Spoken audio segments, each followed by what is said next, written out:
Enrique Víquez-Baker es presbítero ortodoxo y psicólogo social de profesión. Es el párroco de la Parroquia Ortodoxa de San Martín de Tours, de Buenos Aires, Argentina. En la charla abierta 51 de la visión TJC2 hacia el Segundo Concilio de Jerusalén, el hermano Enrique estará compartiendo sobre el Sermón de las Bienaventuranzas, la felicidad en el Cristo, según el Evangelio de Mateo, capítulo 5.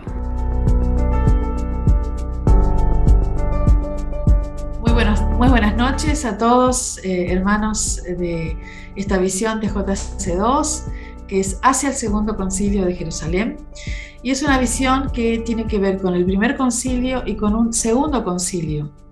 Y para ilustrar esta visión, les voy a mostrar ahora un pin, que es donde está la visión, un árbol del olivo, la ciudad de Jerusalén al fondo, porque tiene que ver con el olivo, las ramas naturales y las ramas injertadas, que sería el pueblo judío mesiánico y los gentiles injertados en un solo árbol, y Jerusalén, porque sería el lugar donde se haría ese segundo concilio, donde los hermanos gentiles, que ahora son la mayoría en el cuerpo de Cristo, recibirían con los brazos abiertos a los hermanos judíos mesiánicos, que son básicamente la primera iglesia, y que algunos toman como este derramamiento sobre el pueblo judío, que retorna no solamente a la tierra de Israel, que desde 1948 es la tierra restaurada por el mismo Señor, sino que también hay un retorno al Mesías. Y esto es lo que hace que ese pueblo judío, al recibir esa revelación, mantiene su identidad judía, pero abraza al Mesías. Ese Mesías que es nuestro Salvador también. Así que vamos a pasar un video para que podamos disfrutar, porque es un video de un tráiler que estamos haciendo en la visión TJC2 Internacional. Y vamos a poder captar la visión.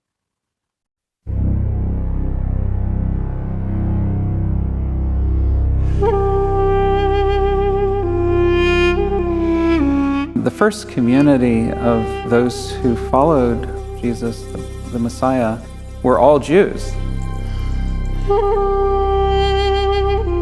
And they had to address the issue, what do we do about these Gentiles who are coming to faith in our Messiah?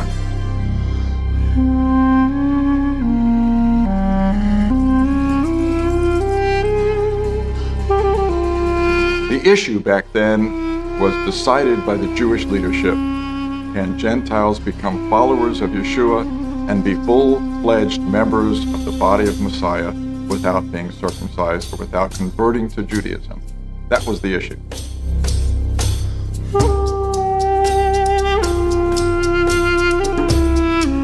A letter is written. It's notable that the letter is written to the Gentile believers. When this letter went out, when this news went out, the gospel began to spread greatly. The original Jerusalem Council decision affirmed the unity and the diversity of the people of God. The issue today has been, can Jews become part of the body of Messiah without undoing their circumcision? TJC2 is really focused on an opportunity for Gentile leaders to say, it is all right for our Jewish brothers and sisters to still be Jewish. TJC2 is a point of reconciliation. This is a prophetic picture of what is to come. There's the reality of the kingdom of God that is a call for Jew and Gentile together to stand together under the lordship of Jesus, the Messiah, to actually be able to be that one new man. Así que sin más le vamos a pedir a Gabriel de Córdoba que esté haciendo una oración, y damos también la bienvenida al resto, antes Gabriel, de los que se están sumando, al pastor Marcelo Montenegro, otro amigo de la visión y también amigo de Enrique, qué bueno. Y vamos a darle a Marcelo la bendición, y también a Enrique de Mendoza, bien.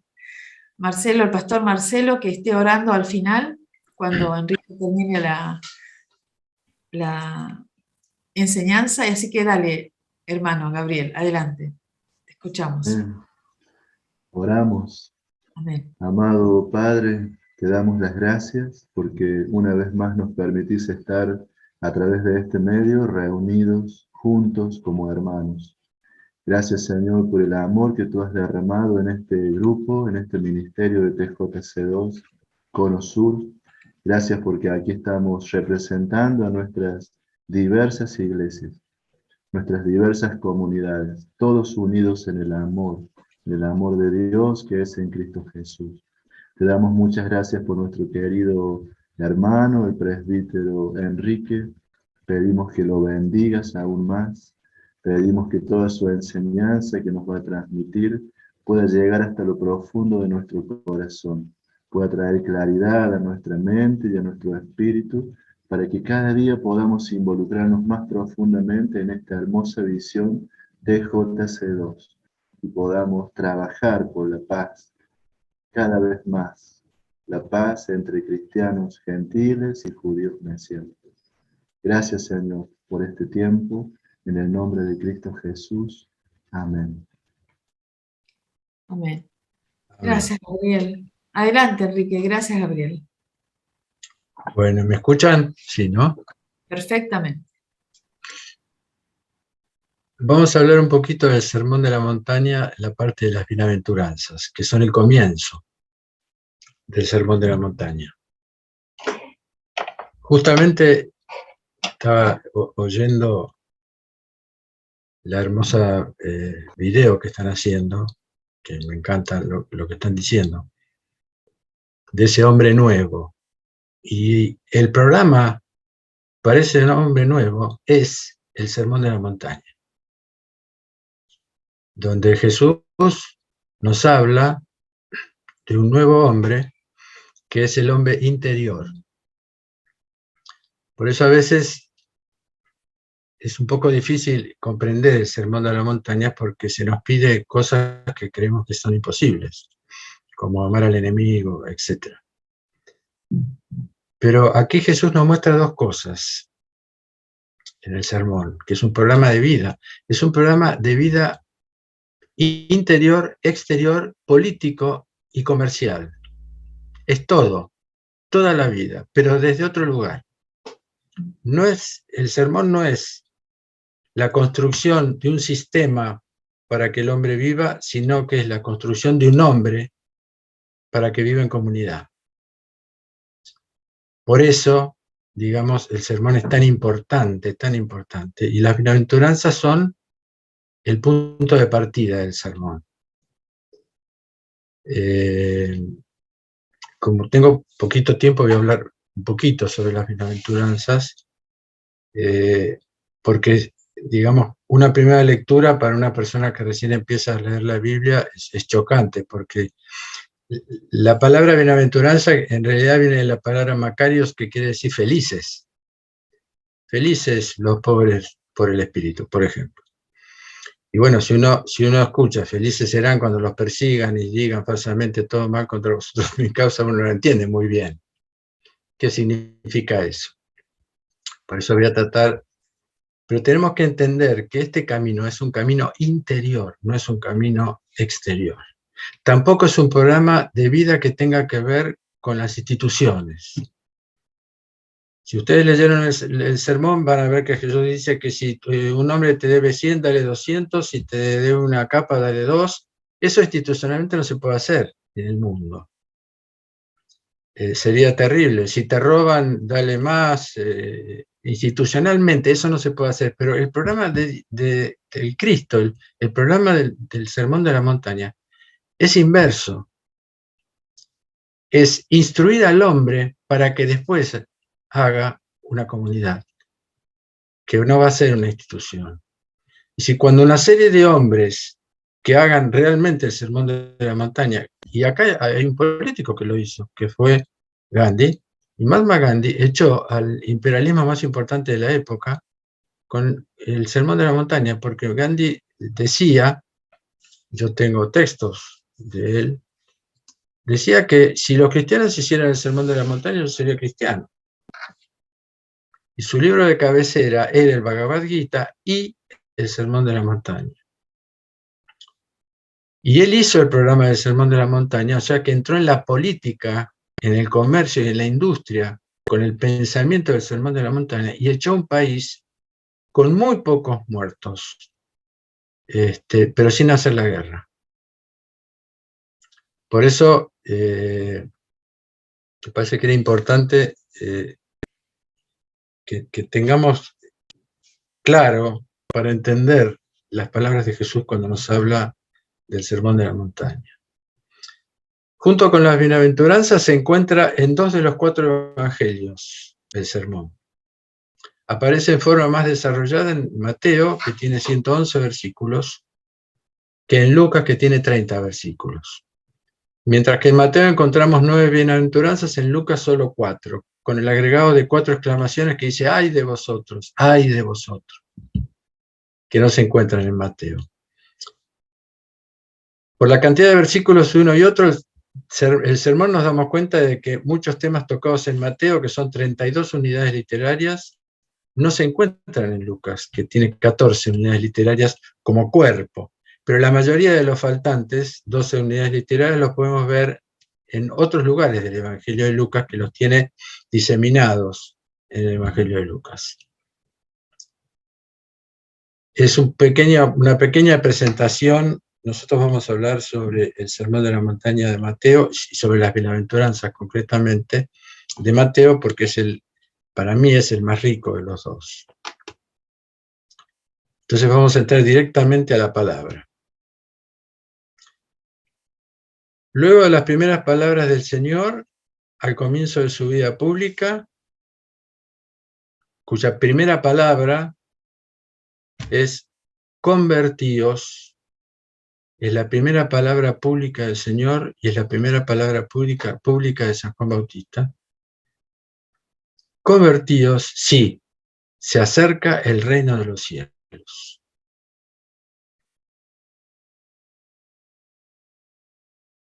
Con esa palabra continúa el llamado del Señor a los apóstoles, la enseñanza en las sinagogas, las sanaciones físicas, psíquicas, espirituales, y en 14 versículos, desde el comienzo de la vida pública hasta el Sermón de la Montaña, Jesús va a comenzar el Sermón de la Montaña. O sea que inmediatamente de la vida pública de Jesús son 14 versículos hasta el capítulo 5, versículo 1, que es donde comienza el sermón. Entonces, en esos 14 versículos es como la presentación. Nos presenta a un Jesús como médico, porque hay numerosas curaciones, nos dice el texto, como maestro, porque dice enseñaba en las sinagogas, y ahora nos va a mostrar un nuevo rostro de Jesús.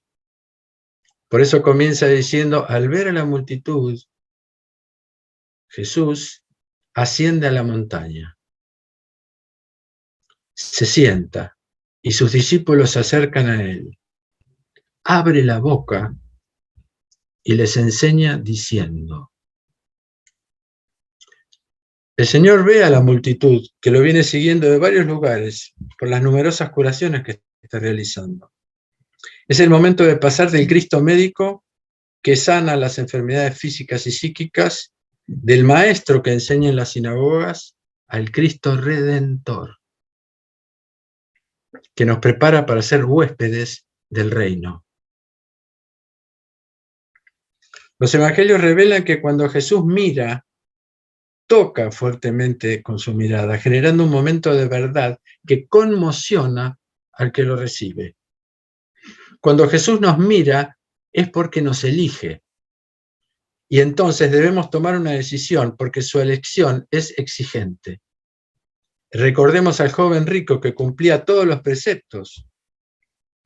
Y dice, Jesús se fija en él, su mirada, lo ama y le dice, una cosa te falta, ve, vende lo que tienes, dalo a los pobres tendrás un tesoro en los cielos. Después ven y sígame. Jesús asciende a la montaña para enseñarnos con el gesto, porque hasta ahora son gestos los que tuvimos, ¿no es cierto?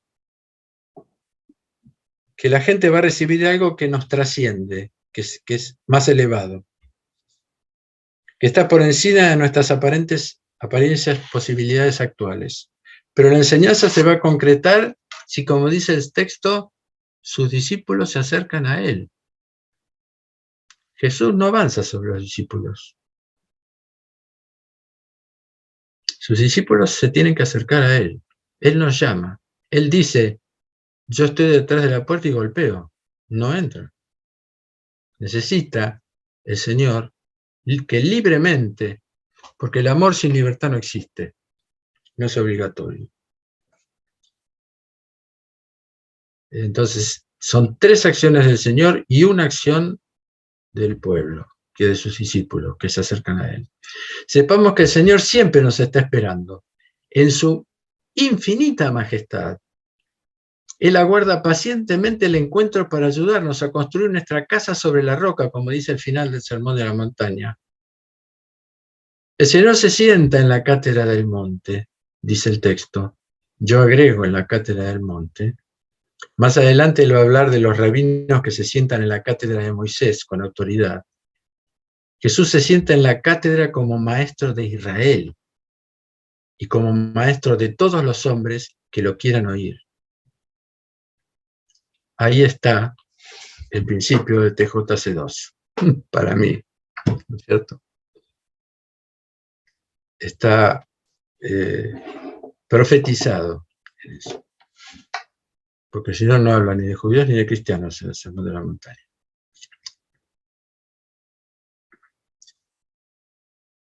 Ya vimos 2 gestos del Señor. Mira, se sienta. Y Mateo nos señala un tercer gesto. Hay que tener en cuenta todas las palabras de la Biblia, por eso la traducción tiene que ser, es imprescindible que sea lo menos traidora posible, porque toda traducción es una traición, decían. Dice, abre su boca y les enseña. ¿Por qué precisa el evangelista este gesto del Señor de abrir la boca? San Juan Crisóstomo, siglo IV, dice, para que deis cuenta de que también callado enseñaba, no solo hablando. Unas veces nos instruía abriendo la boca, otras veces con la voz de sus obras. En este siglo se ha estudiado muchísimo sobre la teoría de la comunicación y se ha llegado a la conclusión de que el gesto es el 80% de una comunicación y la palabra es el 20%. Si el gesto no acompaña a la palabra no tiene sentido. Si yo digo te amo mucho, o si digo te amo mucho, es el gesto que le dio la fuerza a la palabra, no la palabra.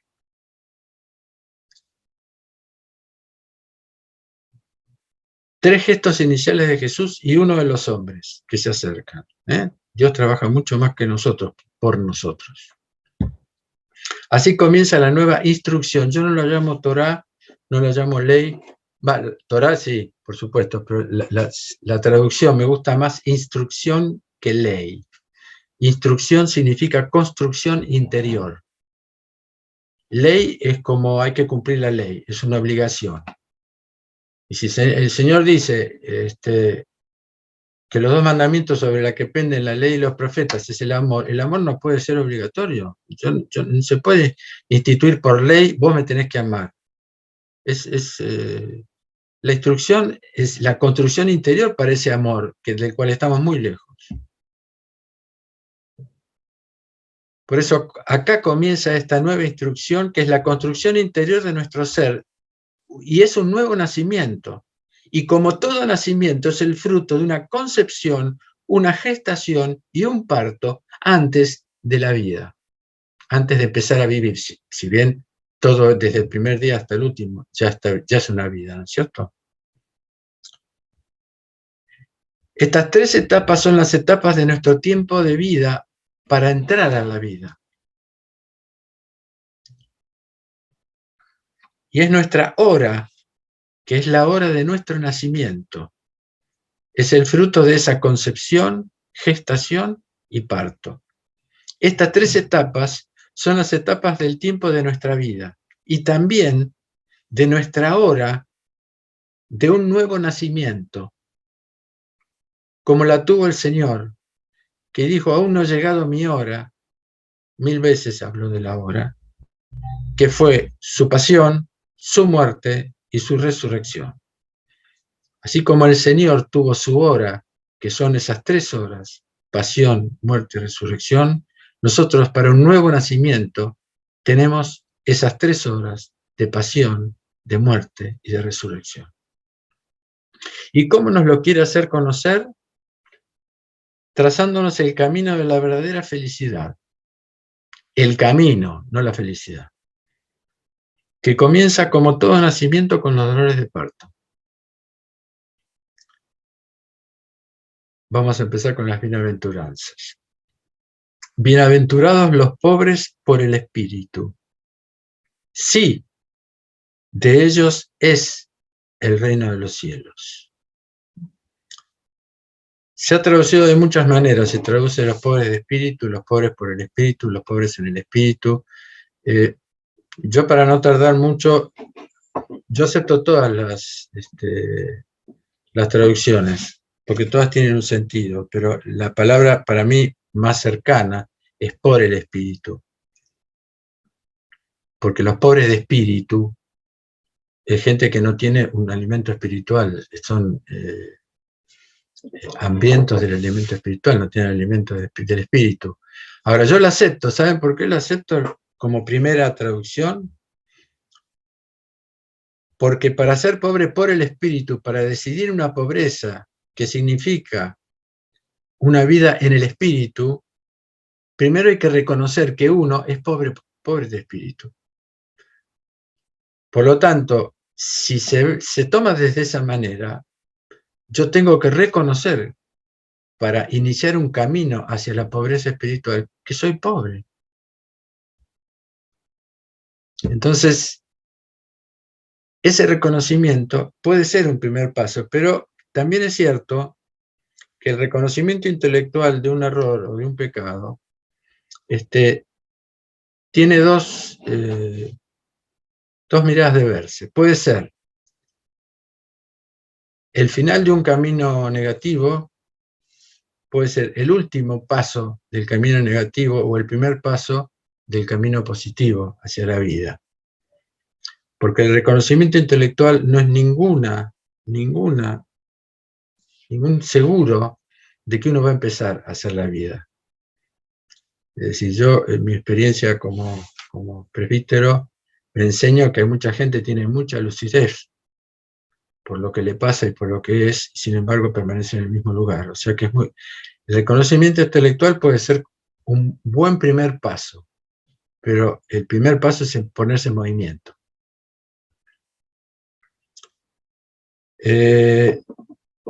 Por eso es necesario pasar del discernimiento de nuestro estado de pobreza interior a una pobreza voluntaria de nuestras aparentes riquezas exteriores.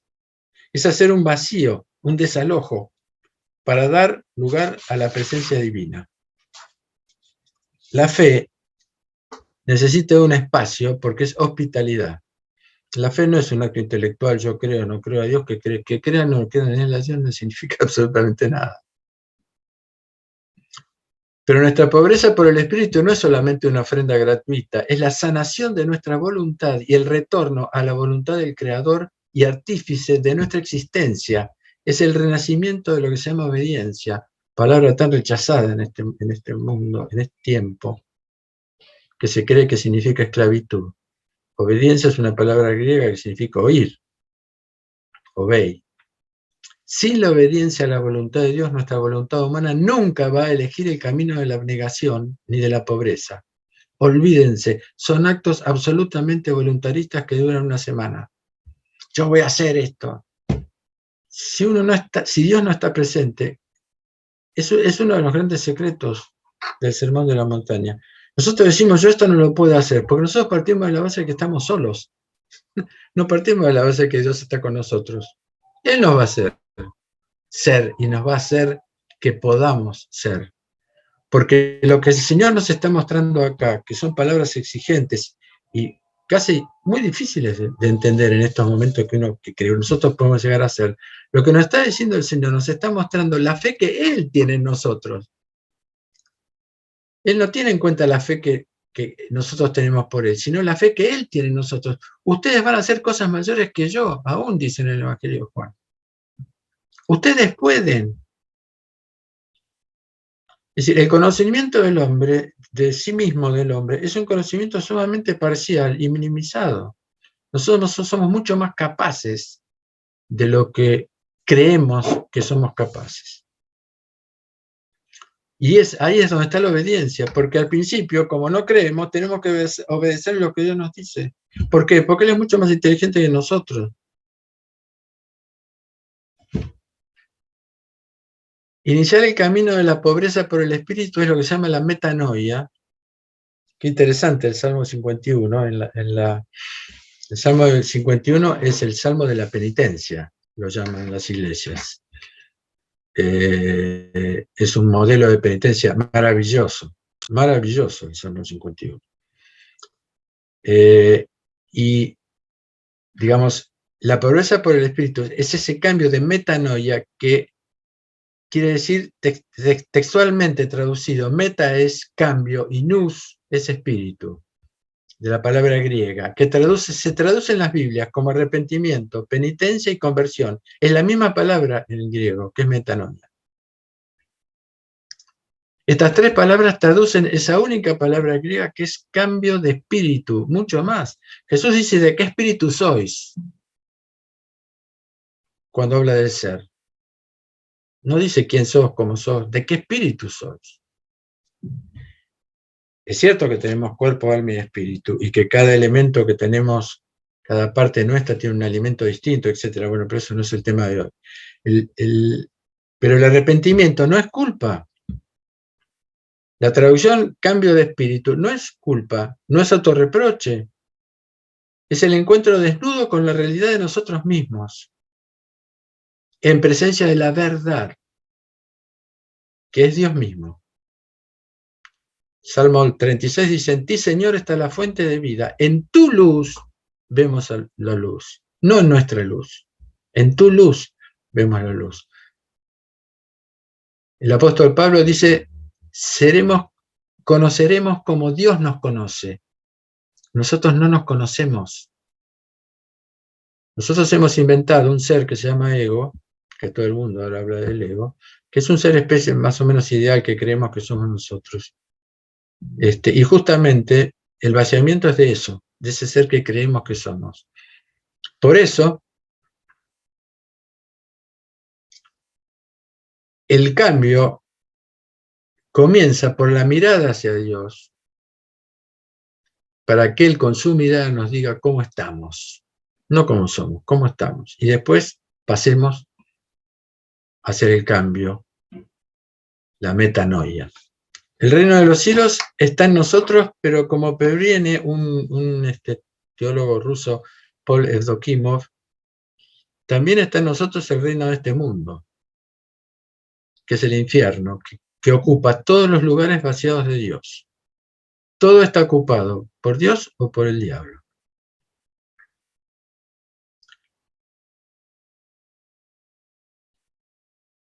Por eso el empobrecimiento evangélico es doloroso.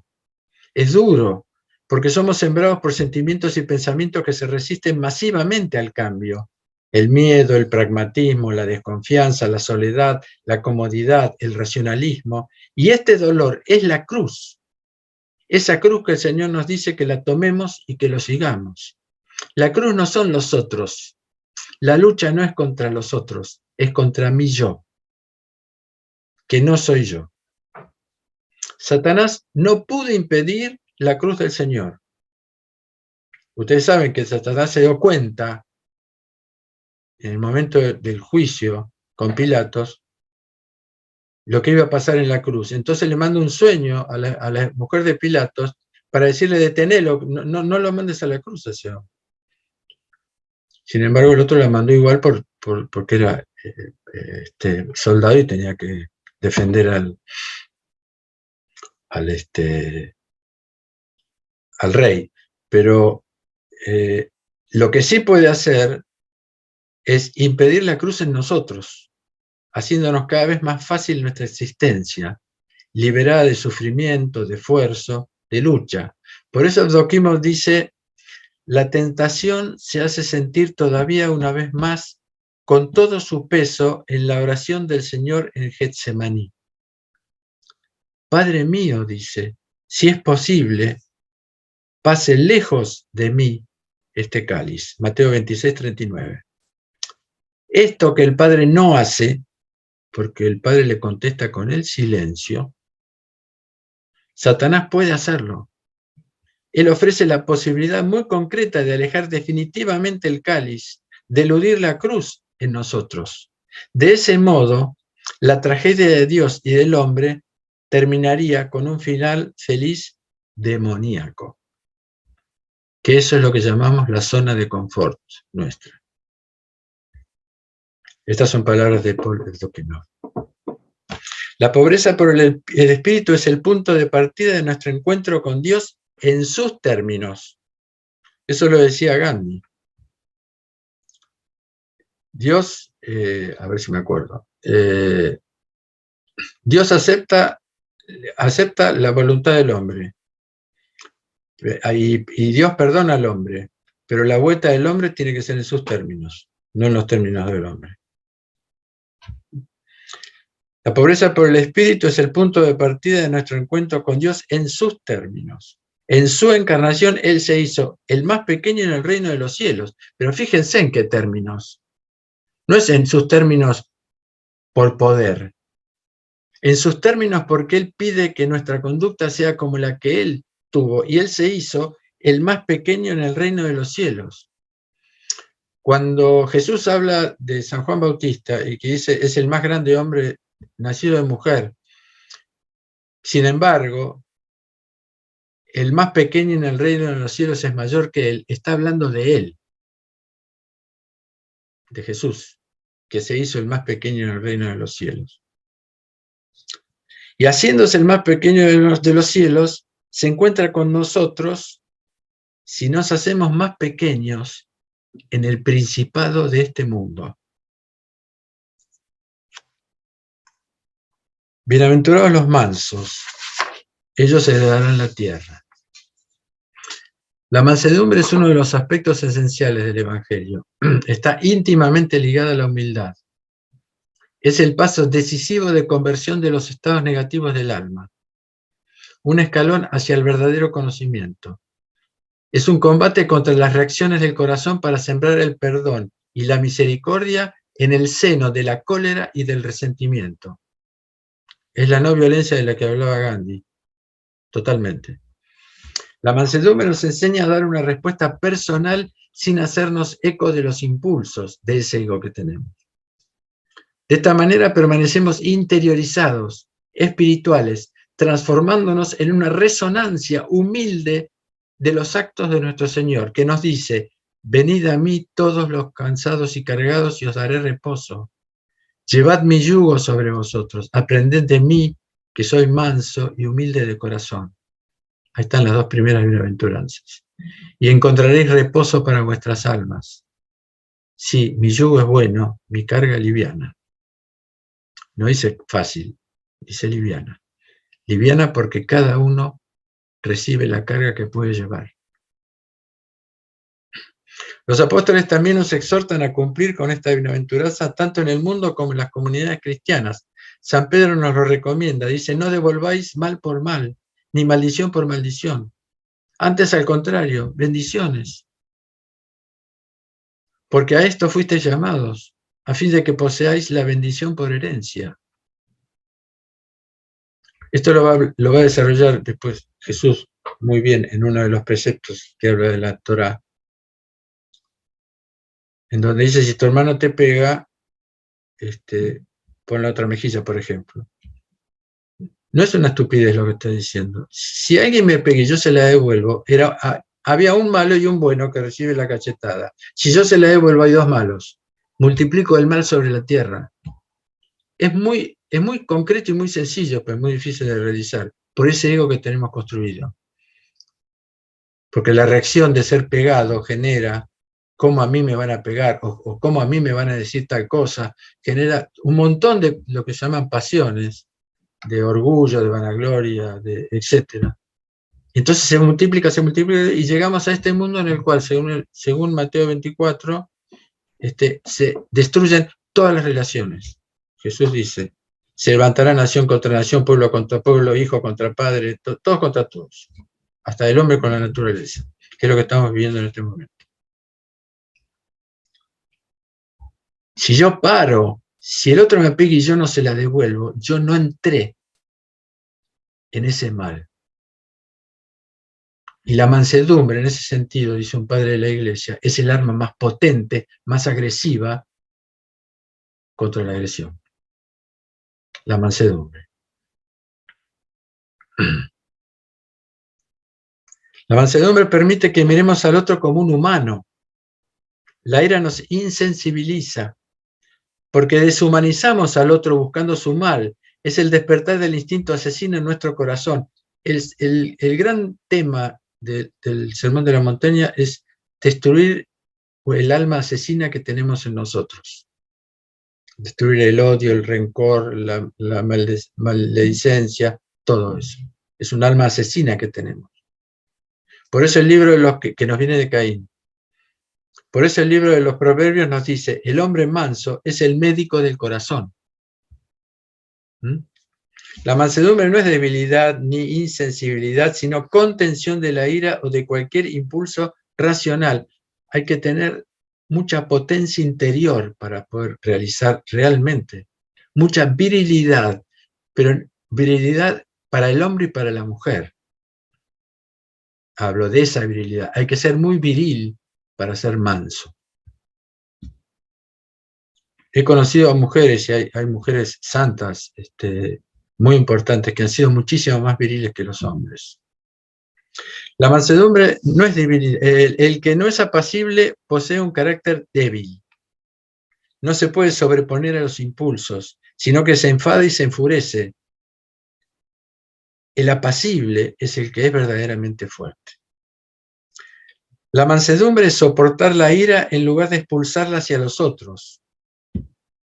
Porque cuando nosotros somos incapaces de hacer un trabajo sobre nosotros mismos, ponemos gran invento de la psicología, que lo sabían ya los padres del siglo I, que es la proyección. Si nosotros no nos hacemos responsables de nuestros propios males, lo vamos a expulsar, a proyectar en los otros. El mecanismo de proyección es típico del hombre que no es capaz de ver sus propias dificultades. Como ves, dice el sermón, la viga, la paja en el ojo ajeno y la viga en el tuyo propio no la ve, ¿cierto? Permitir que la ira se consuma en la comunión íntima del amor de Dios y de nuestro despojamiento. Dejar que la ira se disipe. Nosotros que usamos, nuestros ritos son del siglo VI, y usamos incienso y todo eso, que ahora se usa muy poco, es como ese fuego que dejamos que se queme y quemando el incienso nos da olor a perfume, que la respuesta no violenta, ¿no es cierto? Me parece un buen ejemplo de eso.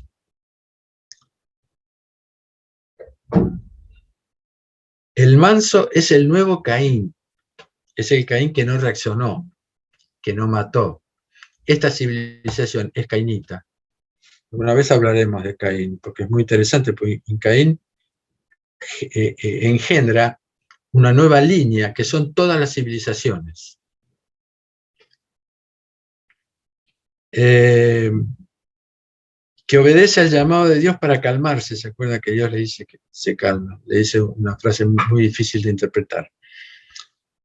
Que no sea víctima de la ira, que finalmente lo va a transformar en victimario, porque las víctimas se transforman en victimarios. Es decir, bueno, yo estoy en la psicología, ¿no? El psicópata siempre va a reaccionar poniéndose en víctima, pero es el victimario en realidad.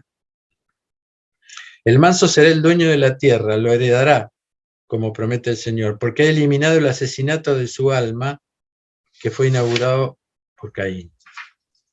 Jesús le habla a una vidente y habla de esta civilización cainita, dice Jesús, de esta civilización que estamos viviendo.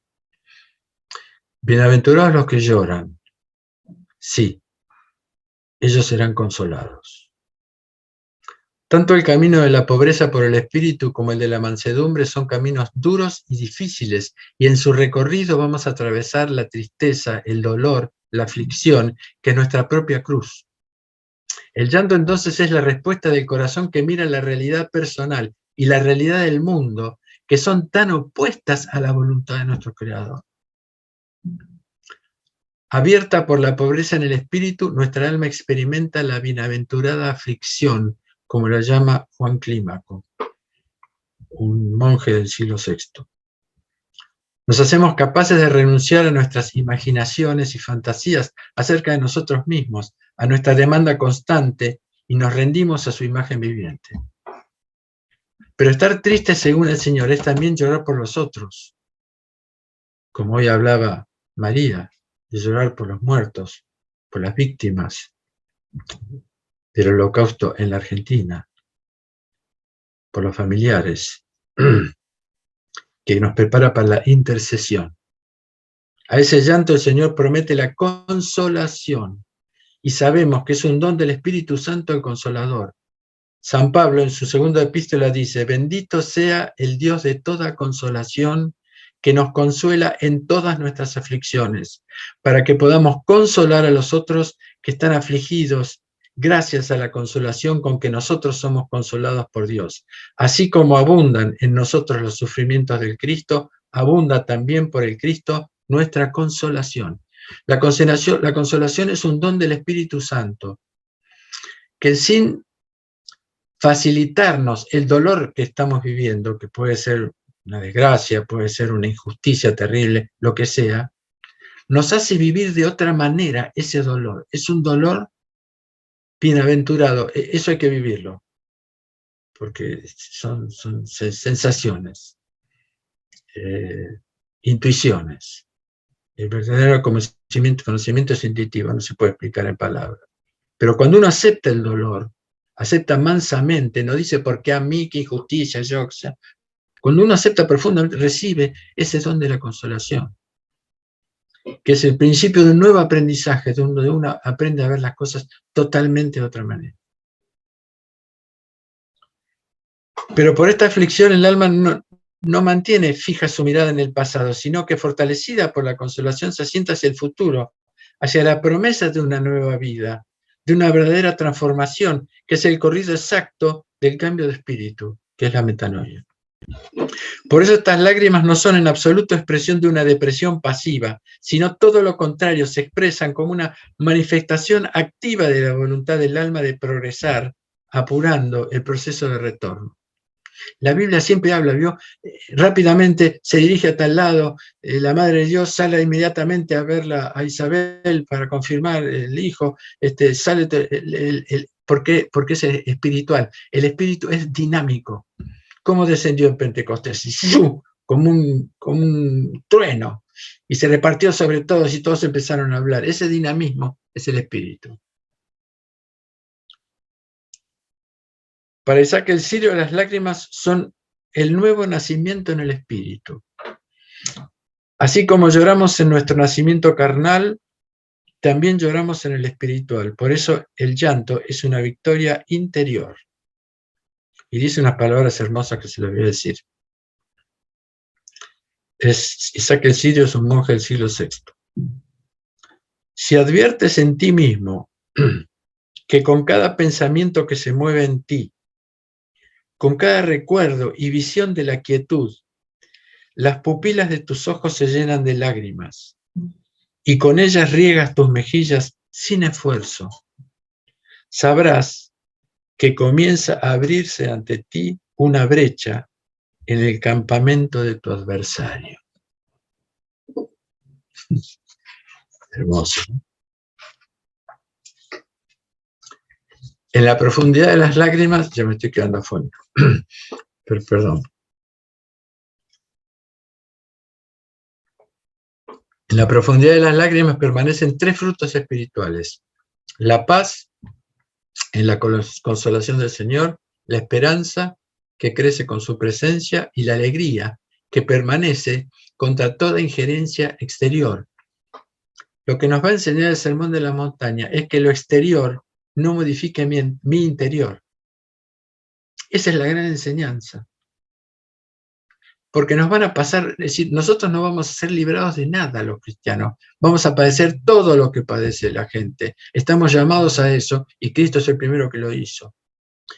Pero con un mundo interior construido sobre la roca, eso no va a modificar nuestro interior. Esa casa sobre la roca es nuestra casa interior, nuestro templo interior, que no puede ser tocado por mucho que nos coman los leones, como pasaba con los primeros mártires. Estas lágrimas son una renovación de una emocionalidad que oscila entre la depresión y la exaltación. No es espiritual esa emocionalidad. Son la liberación del deseo de Dios y su reino reprimido en nosotros, que hemos reemplazado por una sensibilidad superficial y cambiante. Hoy amo a Dios, mañana lo amo, hoy lo amo porque me salió bien, después no. Eso es, digamos, a Dios no lo mueve en absoluto, ninguna de las dos cosas. Cuarta bienaventuranza. Bienaventurados los que tienen hambre y sed de justicia. Sí, ellos serán saciados. Ese sí es muy importante y en las traducciones no está, porque es como el amén. La palabra amén quiere decir sí es, la traducción, y ese sí es el principio del amén. Sí, ellos serán saciados. Aquí el Señor nos habla del hambre y la sed de justicia con la promesa de que van a ser saciadas. ¿De qué justicia nos habla?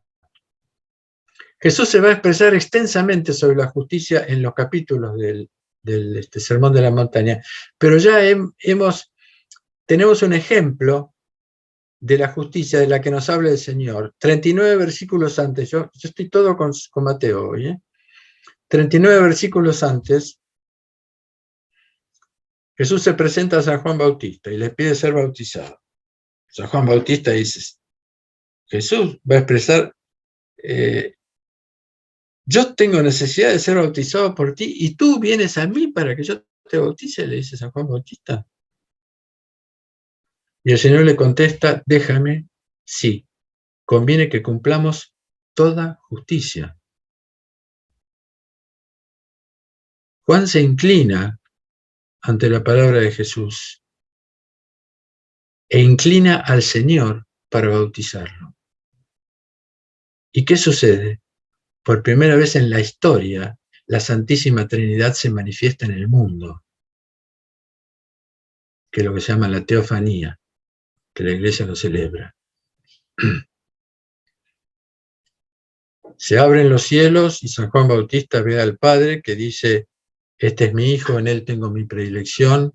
El Espíritu Santo desciende sobre San Juan Bautista dando testimonio de Cristo.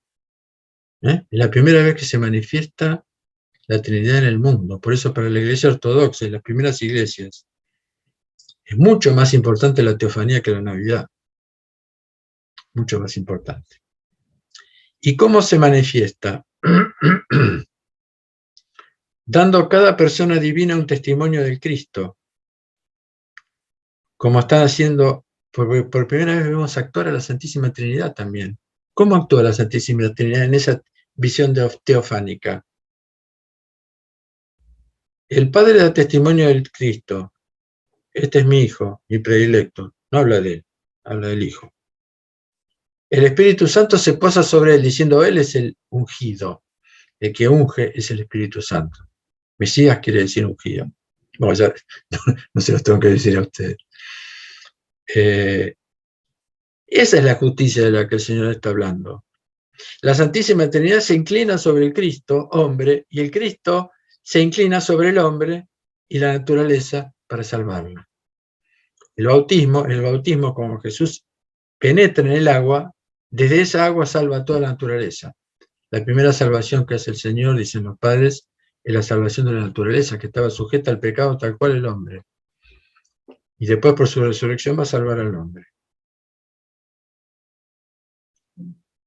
Esa es la justicia, que Dios sirve al hombre.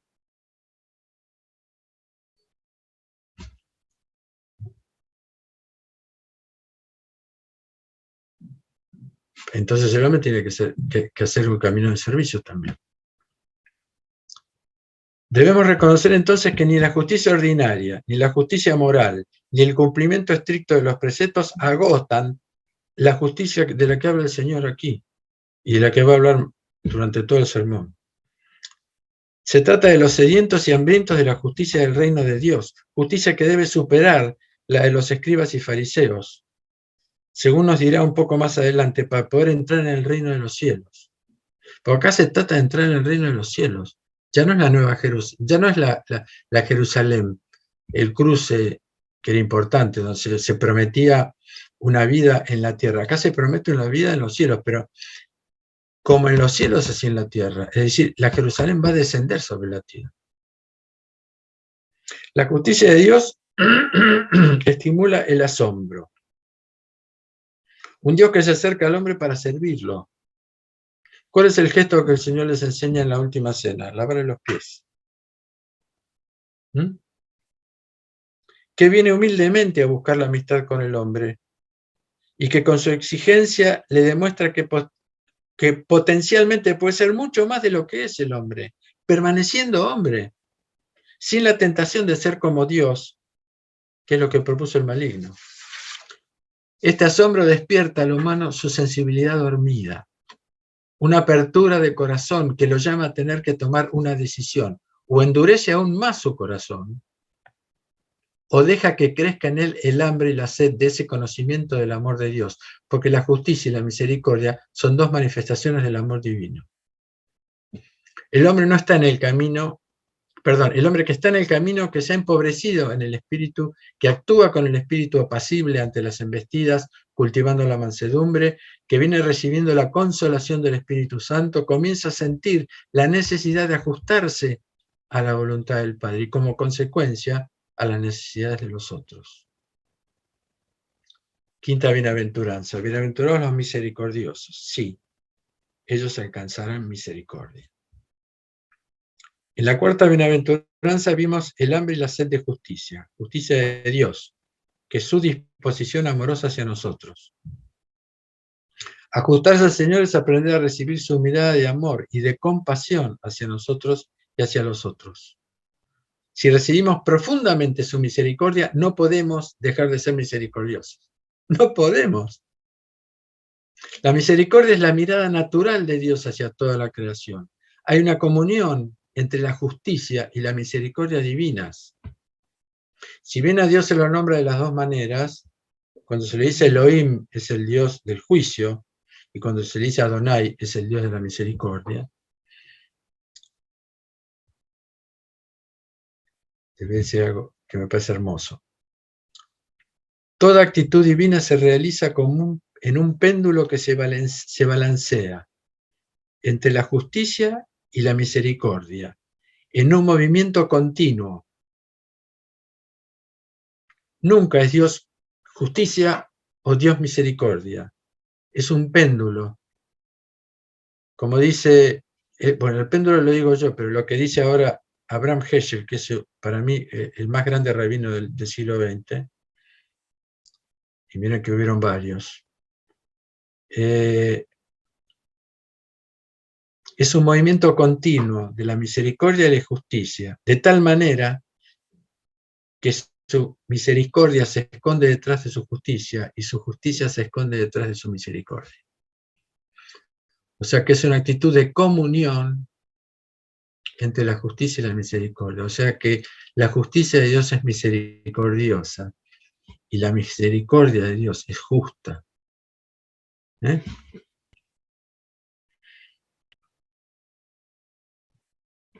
La misericordia es una mirada ofrecida a la necesidad del otro y una salida de sí mismo, que pone en movimiento un acto de ofrenda desinteresada. La misericordia es inclinarse ante la miseria, transformarla en asistencia amorosa y vínculo con nuestros hermanos, relación que debería permanecer estable ante la indiferencia. Pero ojo, ayudar al otro es desde abajo del otro, no desde arriba del otro. Cuidado con la vanidad. Ayudar al otro es servirlo. Esa es la mirada justa de Cristo. La misericordia va mucho más allá del acto caritativo. Es hija del ágape. Si quieren, algún día hablamos sobre el amor de Dios, porque todos hablamos amor, el amor, el amor. Hay cuatro palabras griegas que indican el amor, que significan una evolución en el amor de Dios. El ágape es el amor de Dios, es un amor increado, es un amor que no fue creado en los 7 días, es un amor en el que vive la Santísima Trinidad. Nosotros no hablamos de natural sobrenatural, hablamos de creado o increado, en comunión. Es hija del ágape la misericordia, que es el amor increado de Dios que desciende sobre nuestro corazón y se encarna en el acto. Nos hace un puente que ofrece la atención que hemos recibido de parte del Señor y que permanece en nosotros, hacia los demás. Bienaventurados los puros de corazón. Sí, ellos verán a Dios.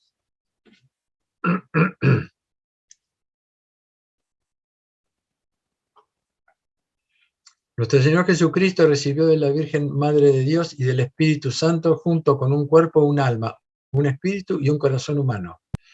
Jesús, hombre, recibió un corazón humano. Y como dice el padre Lev Guillet, que es un monje ortodoxo francés, por primera vez el corazón de un hombre late al unísono con el corazón de Dios. Por primera vez un amor perfecto hacia el Padre hace latir un corazón humano. Por primera vez un corazón de hombre late con un amor perfecto hacia los hombres, que es el corazón del Cristo hombre.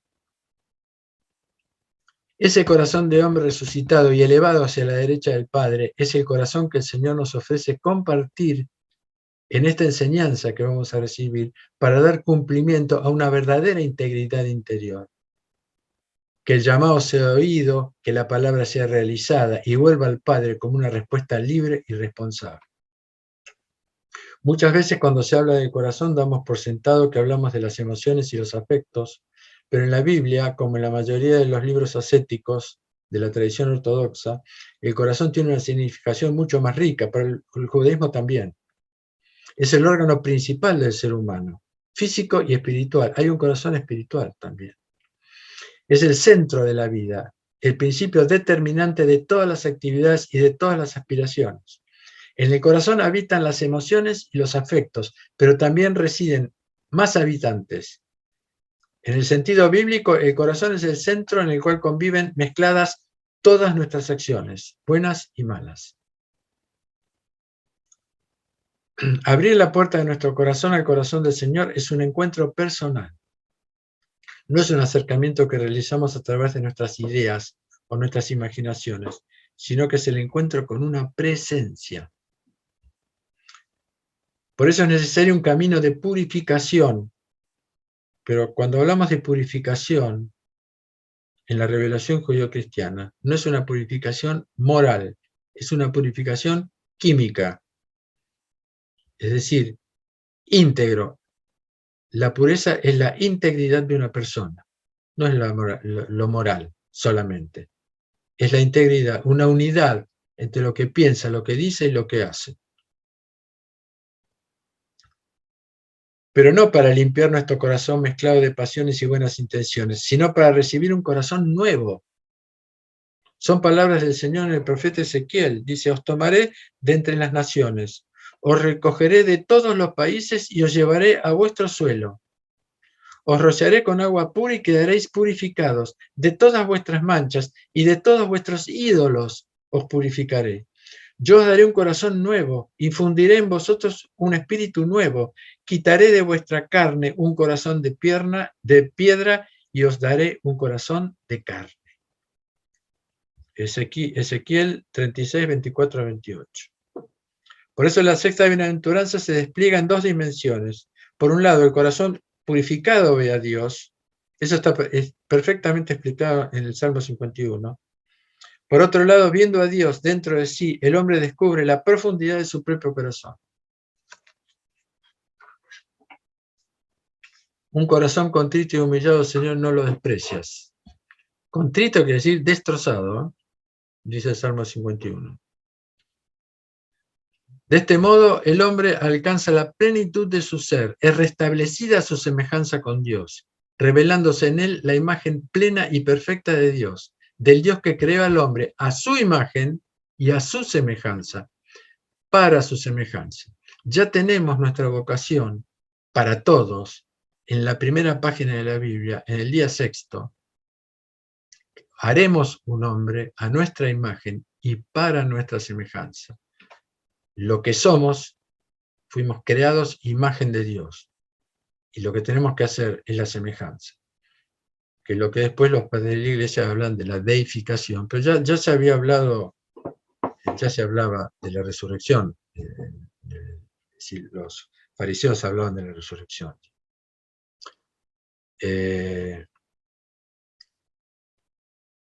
Séptimo, bienaventurados los pacificadores. Sí, ellos serán llamados hijos de Dios. En esta séptima bienaventuranza el Señor va más allá de la mansedumbre hacia sí mismo y hacia el prójimo. Propone que seamos trabajadores de la paz. Allí donde haya disensiones, guerras, separaciones violentas. Por eso el padre Jacques, que es mi padre espiritual, que es el fundador de la Iglesia Ortodoxa de Argentina Occidental, decía, el pacificador no es cómodo ni tranquilo. Lucha largo tiempo para hacer morir en sí mismo al viejo hombre, con su pretensión, su dispersión, su ignorancia, su pereza, su engaño, su irracionalidad y finalmente su locura. Esas son las 7 obras del espíritu maligno que se oponen a los 7 dones del Espíritu Santo. Su paz es el fruto de una guerra no violenta. Paz quiere decir shalom en hebreo y viene del verbo shalom, que significa cumplir. Es una plenitud tanto para el cuerpo y el alma como para el espíritu, una plenitud personal y comunitaria. Por eso los pacificadores, los artesanos creadores de paz, se llaman hijos de Dios. Todos lo somos, mas muchos no lo saben. Lo sabrán por nuestro intermedio. Gandhi era un pacificador, por ejemplo. La séptima bienaventuranza es la síntesis, el cumplimiento de las 6 anteriores. Luego de esta bienaventuranza vienen las otras 2 que nos hablan de las persecuciones, de las pruebas que van a venir desde el exterior. Mientras que ser un hacedor de la paz es la cumbre de la conquista interior, porque todo lo que recibimos lo tenemos que ofrecer. Por eso tenemos 2 manos, decía un padre de la Iglesia. Una recibe y la otra ofrece.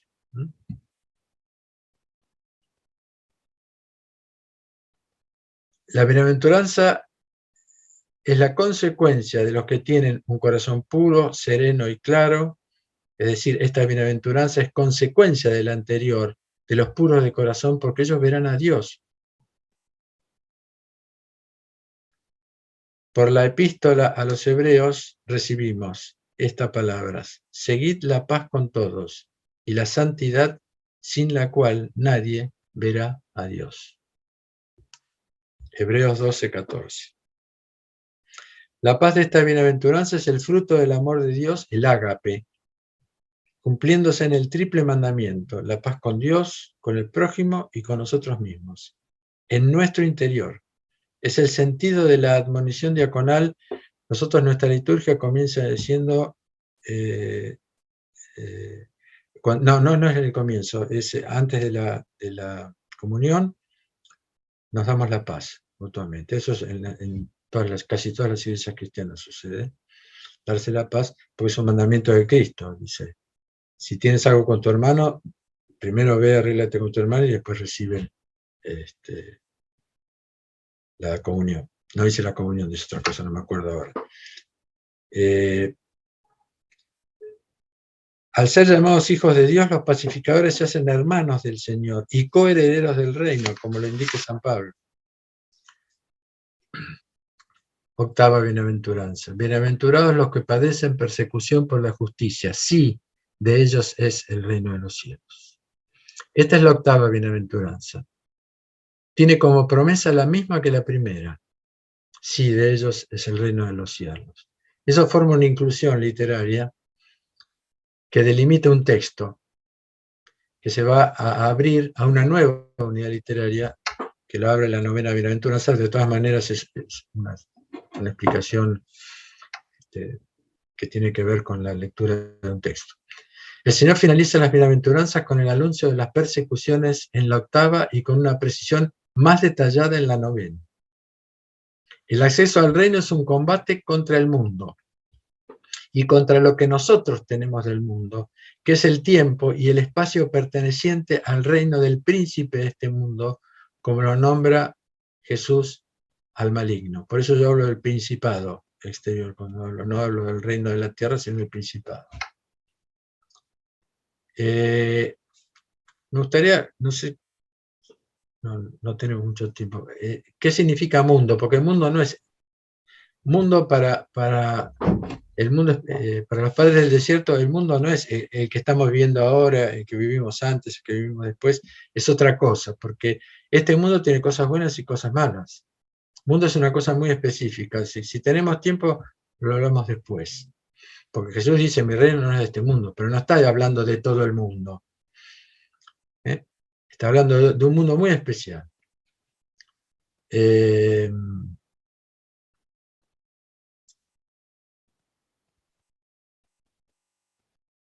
El acceso del reino del Padre es un combate contra el mundo y contra lo que nosotros tenemos del mundo. Estas palabras del Señor nos dan una nueva significación a los acontecimientos negativos que vamos a vivir en nuestro camino hacia el reino. No son injusticias, ni castigos, ni un Padre arbitrario e intransigente. Son los materiales que nos permiten la construcción de la casa sobre la roca. Las pruebas no es un castigo de Dios. Las pruebas, como dice la palabra, prueba, yo te voy a probar. Vos decís que vos tenés resistencia, bueno, ahora te voy a obligar a caminar 40 cuadras. A ver si tenés resistencia. Es una prueba. Pero esa prueba nos fortalece a nosotros. Pero nosotros estamos acostumbrados a lo agradable. Estamos acostumbrados a lo que me interesa. Estamos acostumbrados a lo que me deja cosas. Estamos acostumbrados a lo que me permite pasarla bien. Y el mundo es doble, es triple en realidad, pero por el momento nosotros lo vivimos de manera doble. El Señor nos llama a participar de la obra de redención sin evitarnos el combate, sin defendernos abiertamente, para que, como le dice el Señor a Pablo en la 2 de Corintios, que Pablo se pasa una hoja entera de la Biblia diciendo todo lo que le pasó. Señor, me pasó esto, recibí 51 latigazos, hice esto, me pasó esto, cuenta todo lo que le pasó. Y Dios le contesta, Jesús le contesta, mi potencia se manifiesta perfecta en tu debilidad. Es decir, nuestras pruebas, cosas que nosotros no sabemos qué hacer, ese momento de debilidad es el momento en el que se puede presentar la presencia de Dios. Y en el que podemos manifestar esa presencia de Dios hacia los demás. Porque el tema no es hablar a la gente de Dios, es que la gente vea en cada uno de nosotros, en algunas acciones, a Dios actuando. Y ese es el sentido en el Padre Nuestro de santificado sea tu nombre.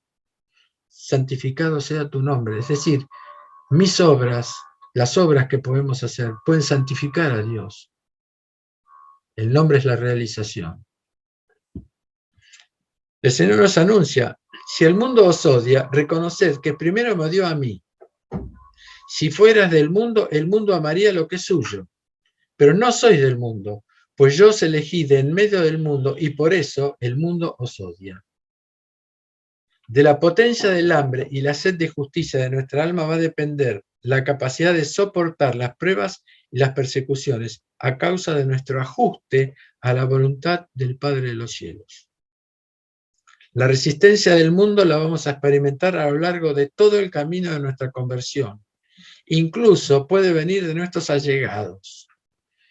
San Simeón el Nuevo Teólogo, un monje del siglo X, que se lo llamó el Nuevo Teólogo, o sea, uno de los 3 teólogos del cristianismo, que el primero es San Juan, el evangelista, el segundo es Gregorio Nacianzo, y este es el tercero para los ortodoxos, nos previene, dice: viendo la tribulación que te llega de tus padres, hermanos y amigos por tu causa, ríete del demonio que les da tantas sugerencias para que hagan todo esto contra ti.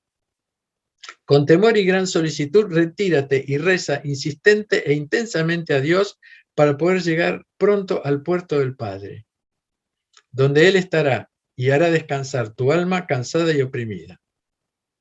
Puesto que el océano de la vida ofrece muchas ocasiones de peligros y de ruina extrema. Simeón el Nuevo Teólogo.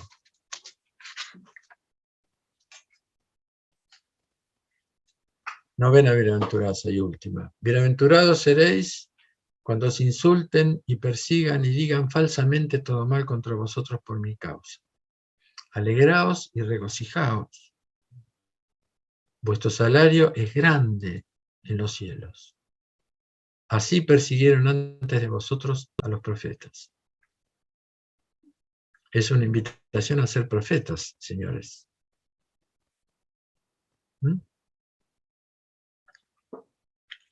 La novena bienaventuranza, perdón.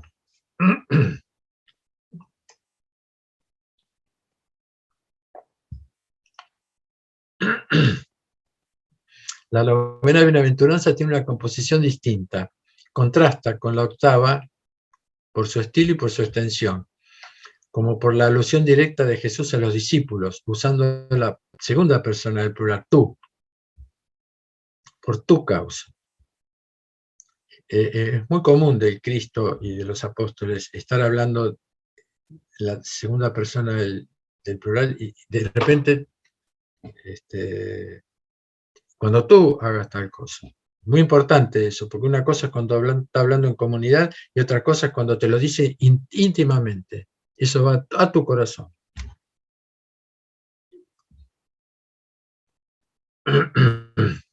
La presencia del justo para el mundo es algo revolucionario y molesto, porque silencioso y humilde, amante y misericordioso, este se convierte en el espejo de las pasiones de los demás, con su vida simplificada y honesta. Yo se lo he vivido a lo largo de mis 42 años de iglesia. Que cuando uno no puede cambiar, odia a la persona que ve cambiada, porque es un espejo que le dice, a sí mismo le dice, lo que no está haciendo, lo que no hace. No lo digo por mí, las personas justas eran otras, no era yo. Pero yo vi cómo era odiada esa persona, y era odiada por eso, porque esa persona es un espejo, no dice nada, no juzga a nadie, pero es un espejo de lo que no podemos ser. Y eso genera odio, que es el alma asesina no trabajada. Su luz ilumina toda la vida corrupta y viciosa del espíritu farisaico de los que se resisten a vivir verdaderamente la vida evangélica, aunque se llamen cristianos. Eso lo dice el libro de la sabiduría. Dice: entonces el justo estará en pie con gran seguridad frente a los que lo oprimieron y menospreciaron sus fatigas. Temblarán con terrible espanto al verlo salvo contra toda esperanza. Se irán llenos de remordimientos y gimiendo en el colmo de su angustia: este es aquel de quien nos burlábamos y al que teníamos como objeto de irrisión. Necios nosotros que tuvimos su vida por locura y su fin por deshonra. Cómo fue contado entre los hijos de Dios y participa de la suerte de los santos. Nosotros perdimos el camino de la verdad. La luz increada de la justicia nos alumbró y el sol no se levantó para nosotros. Por eso un texto del Apocalipsis, y es de sabiduría. Así como nuestra redención tiene como punto de partida la primera interrogación que Dios le hace al hombre. Hombre, ¿dónde estás? La sigue haciendo esa pregunta a cada uno de nosotros. ¿A dónde estás? no es quién sos, ¿a dónde estás? ¿Cómo estamos? No cómo somos. La recta más elevada de nuestro camino hacia la santidad comienza con nuestra respuesta afirmativa a la última pregunta que el Señor nos hará en este mundo.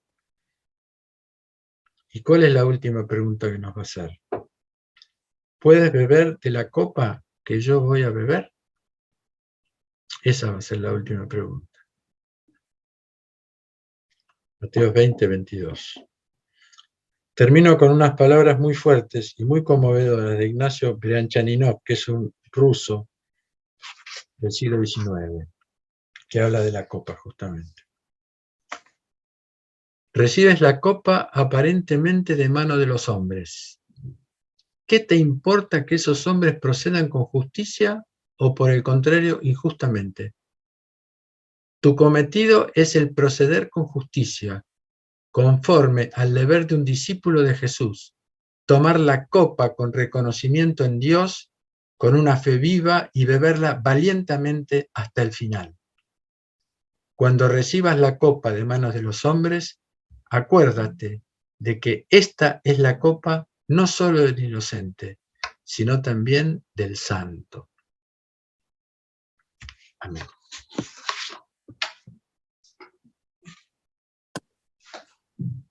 Gracias, Enrique. No sé qué decirte porque ha sido tan impactante todo lo que compartiste. Cuánto que no sabemos y cuánta perspectiva nueva sobre lo que siempre leemos. Sí, gracias. Muchas gracias porque acá hay dos temas que vos de los que quisiste hablar y creo que puede ser una charla futura. Ya te estamos invitando para el amor ágape o el amor en todas sus dimensiones y también el mundo. ¿Qué es el mundo? Así que ahí van dos charlas. Dos charlas futuras. Así que yo quisiera, más que, me gustaría que, creo que esto está bueno para que podamos abrir los micrófonos y hacer alguna reflexión, alguna pregunta al hermano Enrique.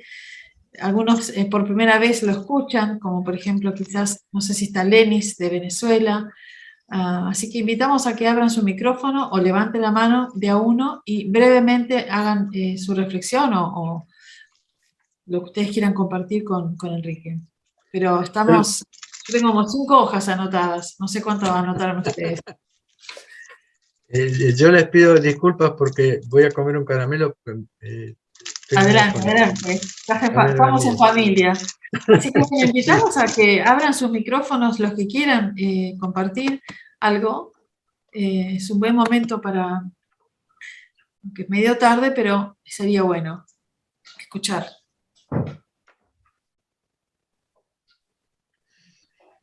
Gracias, presbítero Enrique. Siempre es tan enriquecedor escucharte. Llámame Enrique, no me digas más presbítero Enrique. Somos amigos ya. Yo no te voy a decir más hermano tampoco. Soy Enrique nomás. Pero realmente es enriquecedor escucharte y una bendición. También hay tantas cosas pero una cosa que me quedó a mí, y perdón, quizás hubo muchas, ¿no? No sé si viene justo al tema de las bienaventuranzas, que tan claramente lo expresaste todo.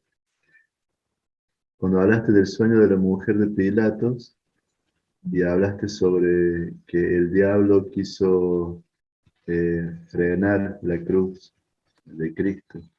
Y nunca en mi vida había escuchado esa interpretación que hiciste y me pareció sorprendente. No sé si podrías decirnos algo más con respecto a eso. No, no es mía, es de los padres del desierto. Algunas son mías, pero este es el padre del desierto. Donde es decir, él se da cuenta cuando el Cristo no reacciona o cuando no habla, cuando no se defiende, que justamente es lo que estábamos hablando, la mansedumbre, aparte porque él sabía lo que iba a pasar, el maligno se empieza a dar cuenta, ya en Getsemaní se empieza a dar cuenta de que este era un hombre especial, digamos, y no más de eso es la interpretación, y que entonces a través de los sueños le manda a la mujer para que le haga parar el juicio, para que no lo crucifiquen, porque ahora, todavía no lo había reconocido al Señor, pero lo veía ya como un santo, digamos, como algo que podía ir en contra de él. Eso es lo que explica no me acuerdo quién era el que lo decía, pero yo también, para mí fue luminosa esa explicación, porque era inentendible. ¿Por qué aparece ese sueño de la mujer en el medio de toda esta situación, ¿no es cierto? Pero hay que tener en cuenta que primero la Biblia tiene que estar bien traducida.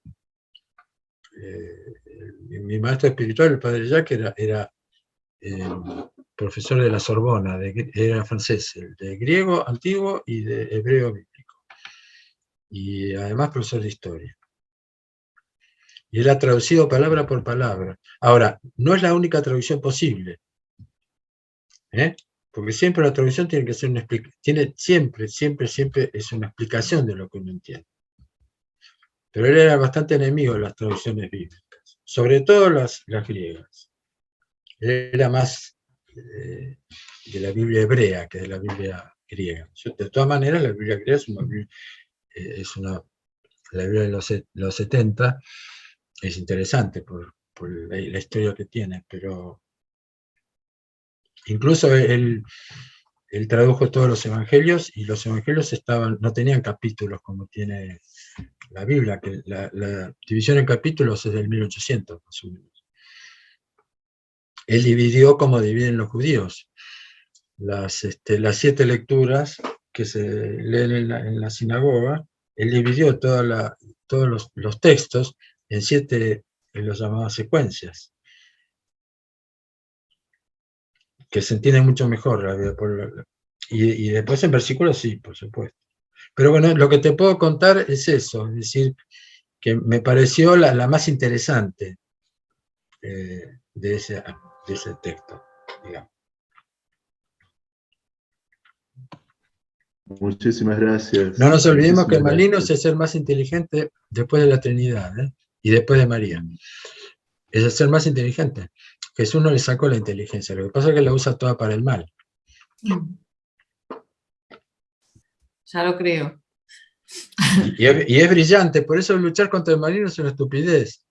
Vas a perder, perdemos siempre. Tenemos que dejar que luz. Hay un texto que a mí me pareció maravilloso, que es la mujer vestida de sol del Apocalipsis, que dicen que la mujer vestida de sol, que para nosotros es la Madre de Dios, la Virgen María, y es atacada y se va al desierto. Y los ángeles combaten por ella. Y para mí ese es el modelo de la lucha. Es decir, yo soy atacado, tengo tentaciones, esto, lo otro, demasiado. Me voy al desierto. ¿Y qué es el desierto? Me quedo sin hacer nada, pensando en el Señor. Y Él va a actuar para mí, Él va a luchar por mí. Yo me ofrezco nada más a ponerme en sus manos. Me pareció un modelo de penitencia maravilloso. Y da muy buenos resultados. Al otro día a uno le aparecen pensamientos mucho más inteligentes de lo que tenía el momento de la prueba. Qué bueno, Enrique. Me parece que necesitamos que nos des un curso de toda una semana. O todo un cuatrimestre. Eso que estás diciendo de la mansedumbre, recupero rápidamente para dar lugar a otros, la actitud de Jesús para ir hasta la cruz. Esa mansedumbre fue la victoria para nosotros. Primero la victoria de Él y para nosotros. Si Él se hubiera revelado, no hubiera sido ese hombre manso, hombre Dios, ¿no? Manso, humilde, como cordero, como tenía que estar la víctima del holocausto, en total mansedumbre para poder ser sacrificada.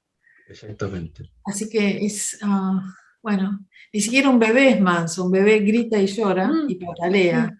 Quiere decir que realmente es un fruto del Espíritu. Absolutamente. Desde un punto de vista psicológico jamás vas a poder combatir el orgullo, la vanidad de que te ataquen, de las injusticias. Por eso, cuando cristianos piden justicia, yo no me animo a decirle esto en voz alta, ¿no es cierto? Pero cuando pasa algo y los cristianos piden justicia,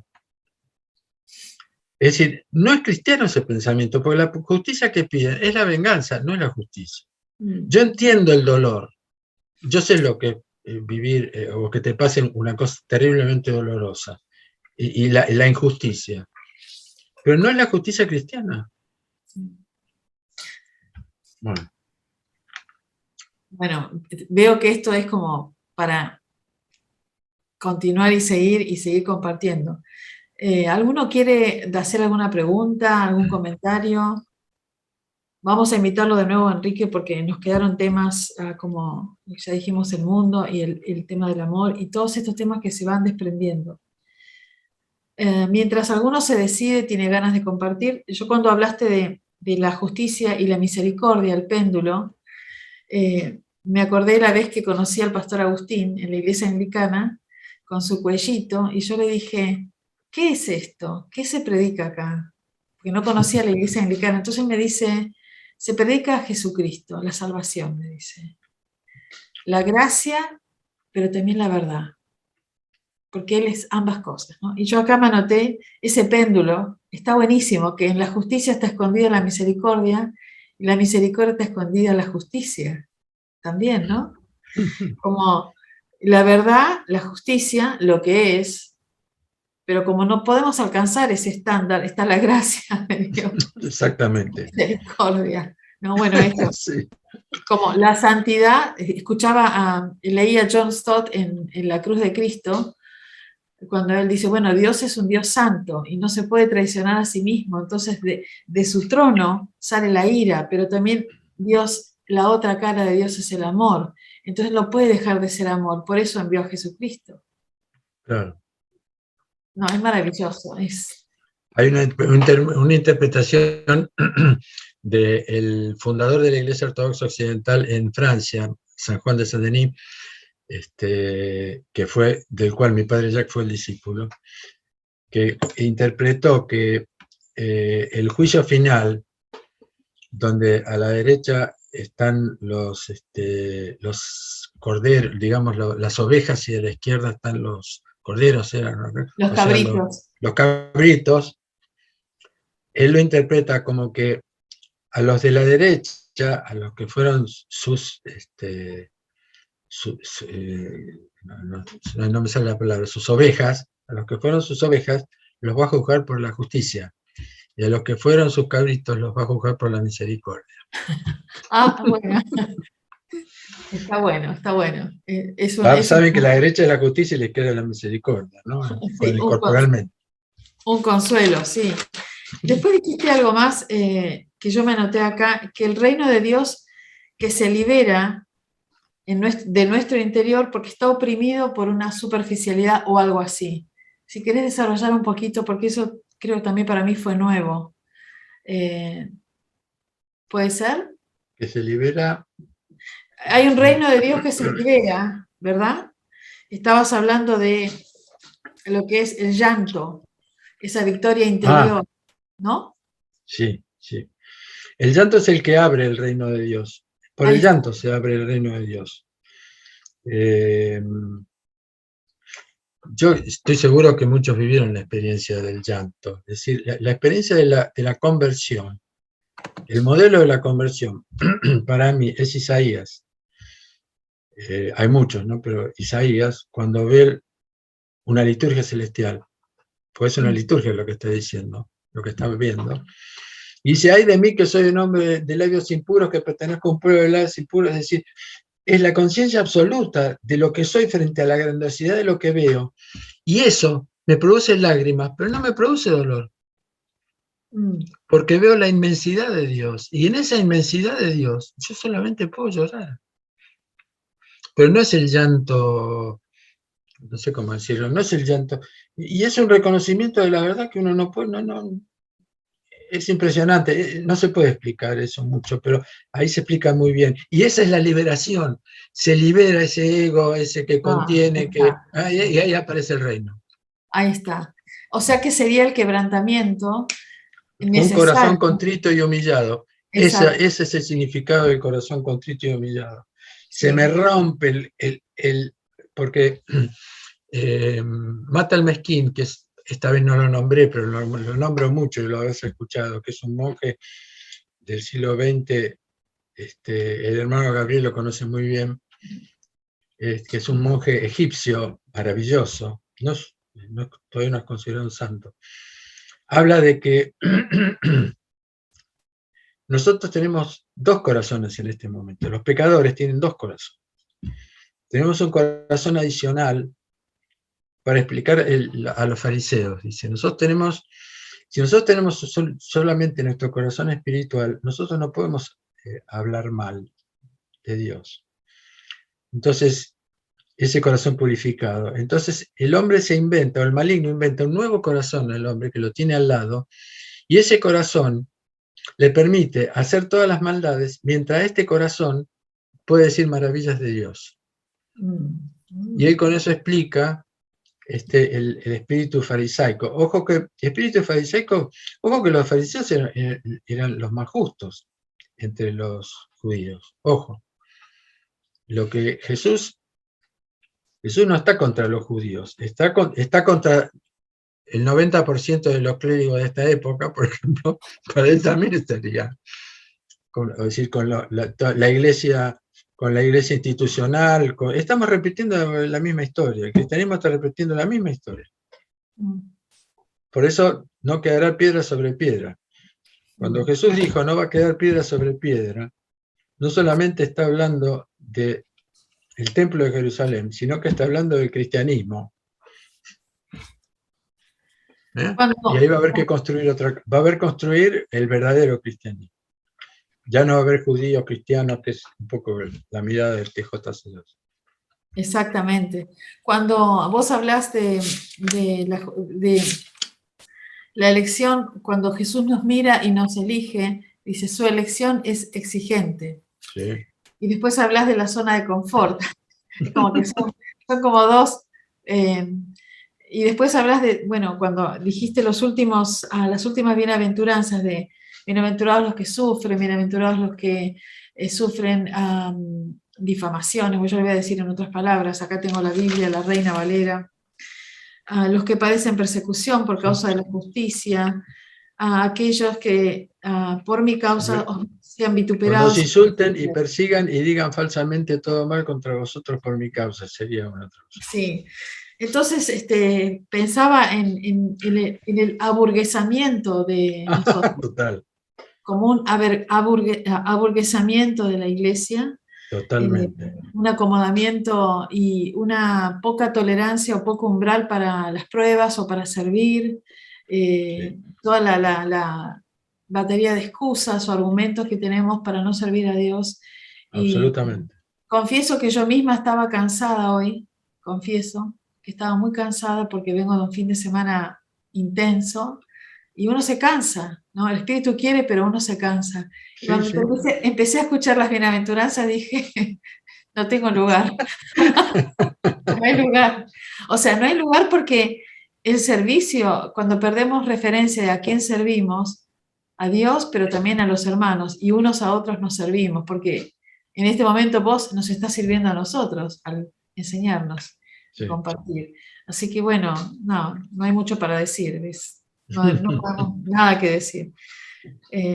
Bueno, creo que es un momento para ir cerrando. Si hay algún hermano o hermana que quiera decir algo, pueden abrir sus micrófonos y saludar, dar gracias. Vamos a seguir teniendo a Enrique en las próximas charlas. También tenemos, el hermano Gabriel va a estar compartiendo en uno de los próximos meses, pasando agosto.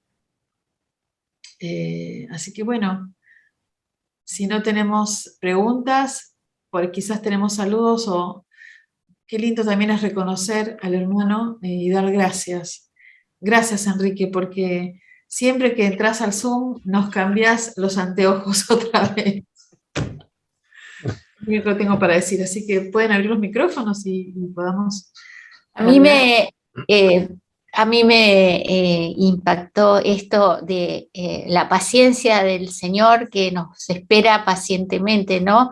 Y pensaba que si estamos en manos de Dios y nos dejamos llevar fuerte por Él, seguramente Él nos va a dar todo eso que necesitamos, esa paz, porque bueno, convengamos que estamos en un mundo totalmente adverso y entonces nos salimos del cauce de todas estas bienaventuradas. Pero bueno, seguramente pensando que si en el fondo del alma Él nos coloca esa paz, esa pacificación, nosotros también podemos buscarla, ¿no? Y sacar del corazón lo mejor que Él puso en nosotros, como seres que Él nos creó, ¿no? Lo mejor que Él nos puso, y teniendo a Jesús como el espejo en el que queremos mirarnos y que nos mira. Tal cual. Nada más. Gracias. Muy Es bien. para volver a escucharte, porque es tanta la catarata de cosas que aprendimos que para mí es como que cuando el pozo del Jawel se llena de agua y empieza a brotar y sale, pero hay que escucharte 2 o 3 veces para sacar más cosas. Muchas gracias, Enrique. Bueno, les agradezco muchísimo la atención. Yo siempre agradezco lo mismo. La atención es una hospitalidad. Ustedes me dejan entrar en su mundo y me permiten que haga una pequeña revolución ahí, ¿no es cierto? Pero para eso hay que ofrecer ese corazón y ese mundo, ¿no? Por eso yo les agradezco, porque esa es la verdadera comunicación. Es el encuentro entre 2 mundos que se reciben y crean un mundo nuevo, que es la comunión de los otros 2. Wow. Y eso es muy hermoso, muy hermoso. Me emociona. Maravilloso, maravilloso. Gracias. Gracias. Bueno. Creo que había alguno que estaba desmuteándose. Lenis estaba desmuteándose. Nos gustaría escuchar el acento de Venezuela. Está por ahí. Bueno. Para ir cerrando, Enrique, nos gustaría que pudieras dar una bendición sobre este grupo. Somos algunos de TJ que estamos ya dentro de TJ y otros que están, hermanos que están escuchando, que están aprendiendo, están tan solo haciendo esto que decís de escucharnos y entrar en comunión. Y no siempre las iglesias evangélicas tenemos la oportunidad de escuchar, o iglesias católicas o iglesias protestantes, escuchar a un hermano de la iglesia ortodoxa. Y qué bien que nos hace, porque muchas personas que vos nombrás no las conocemos y no las conoceríamos si no las trajeras vos al Zoom. Qué bien que nos hace, gracias. Sí.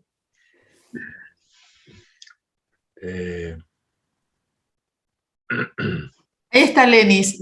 Antes de que hagas tu oración, queremos escuchar a Lenis de Venezuela, porque Lenis viene de otro sector de Latinoamérica, tiene un llamado ahí de jóvenes y con Israel también. Lenis, si querés salvar, te invitamos. Bueno, me siento honrada, bendecida por esta charla muy, muy interesante, la bienaventuranza. Y bueno, agradecida con la invitación. Y bueno, muchas bendiciones, muchas gracias al presbítero, muchas bendiciones. Gracias, Lenis. Gracias. No me digan presbítero, llámenme Enrique nomás. No. Enrique. Es un nombramiento, presbítero quiere decir anciano. En griego, ¿sabían? Pero no es que a mí me moleste que me digan anciano, voy a cumplir 75 años, pero... el alma joven. Pero no, sí. La vejez también es interesante, porque da sabiduría. No quiero decir que soy sabio, pero no me preocupa la edad, pero Presbítero es como yo le dijera señora Graciela, señora Patricia, señora María. No digan Enrique, son compañeros. Hicimos un pequeño trayectito juntos. Ok, bendiciones, Enrique. Bueno, ven.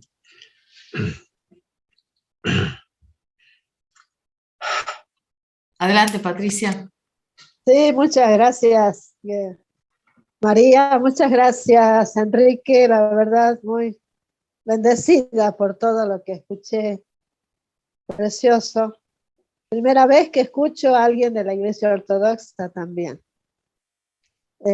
Así que no tengo palabras. No tengo palabras, solamente agradecimiento para Enrique por todo lo que nos ha enseñado hoy. Una nueva mirada, una nueva perspectiva también para ver las cosas de Dios, y veo enseñanzas muy profundas en todo lo que él ha compartido. Así que por eso, muchísimas gracias. Y queremos, yo digo, no queremos, uniéndome como amiga a TJC2, que venga más seguido. Sí, que con pueda mucho gusto. Compartirnos más, que pueda compartir más todavía, porque es como un tesoro, ¿no? La palabra de Dios nos enriquece cada día más, y profundizar y entrar en esa intimidad con el Señor es lo que nos da vida, lo que nos hace estar estables en esta tierra, escuchándolo y obedeciéndolo, sirviéndolo también. Exactamente. Exactamente. Ese es Muy el camino. Así es. Bueno. Te damos gracias, Señor, por este Gracias. encuentro. Te doy gracias por los corazones abiertos que oyeron tu palabra y que me permitieron ser un pequeño vehículo simple de tu palabra. Y que esa palabra descienda sobre ellos y les dé el amor que viene detrás de la palabra para que puedan vivir una vida que los haga vivos, verdaderamente vivos. En el nombre del Padre, del Hijo y del Espíritu Santo. Amén.